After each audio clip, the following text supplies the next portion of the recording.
আগে কিছু কিছু অডিয়েন্সের কথা আমি শুনতাম যে ভাই ওই যারা বলতো যে পাশাপাশি লাভ রেট দেওয়া যান, কমেন্ট করেন, রিপ্লাই কমেন্ট করেন এবং লাইভে যুক্ত হন, আপনাদের উইকলি চ্যালেঞ্জগুলো পূরণ করে দিন।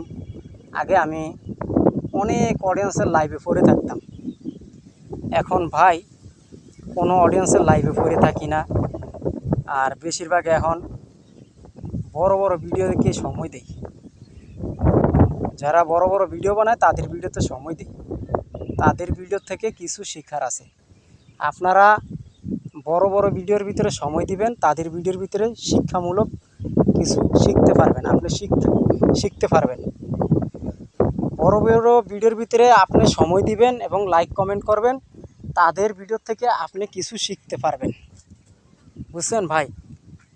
ছোটো ছোটো কন্টেন্ট ক্রিয়েটর থেকে আপনি কিছু শিখতে পারবেন না। বড় বড় কন্টেন্ট ক্রিয়েটর থেকে আপনি শিখতে পারবেন। যেমন বড় বড় শিক্ষামূলক ভিডিও বানায়, এদের কাছ থেকে আপনি কিছু শিখতে পারবেন। শিক্ষা এরপরে এদের মতন আপনি কথা বলতে পারবেন, এদের মতন ভঙ্গিমা দিতে পারবেন। তা আসলে আমরা চেষ্টা করব বড়দের মতন ভিডিও বানাইতে, বড় বড় অডিয়েন্সদের মতন, এবং বড় বড় অডিয়েন্সদের ভিডিওগুলো দেখব, দেখা কমেন্ট করব। তো এই ভাই কেউ ভিডিওর মাঝখানে কমেন্ট করবেন না, আর ভিডিও কেউ স্কিপ করবেন না, ধাক্কা দিবেন না। পুরো ভিডিওটা দেখবেন, দেখে এরপরে আপনি মন্তব্য করবেন, সুন্দর মন্তব্য করবেন, কইরা এরপরে আপনি আরেকটা ভিডিও দেখবেন।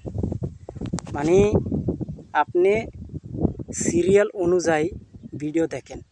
ফেসবুক, ইউটিউব যেই সিরিয়ালভাবে ভিডিওগুলো পাঠায়, আপনি সেই সিরিয়াল অনুযায়ী ভিডিও দেখেন, কমেন্ট করেন, তাহলে আপনি একটা কিছু করতে পারবেন। সবাই ফেসবুকের, ইউটিউবের নিয়ম মেনে কাজ করেন, নিয়ম ভঙ্গ করবেন না। আপনি নিয়ম ভঙ্গ করবেন, তাহলে আপনি এখান থেকে ধ্বংস হয়ে যাবেন। বুঝছেন ভাই? তাই কিছু কিছু অডিয়েন্স আছে ফেসবুকের নিয়ম ভঙ্গ করে এরপরে কাজ করে। আপনি যত সুন্দর কইরা ফেসবুকের নিয়ম এবং ফেসবুকের কথা অনুযায়ী কাজ করবেন, আপনার ভিডিওটা ফেসবুক, ইউটিউব তাড়াতাড়ি দর্শকের কাছে নিয়ে যাবে, দর্শকের কাছে তুলে ধরবে। বুঝতে পারছেন ভাই?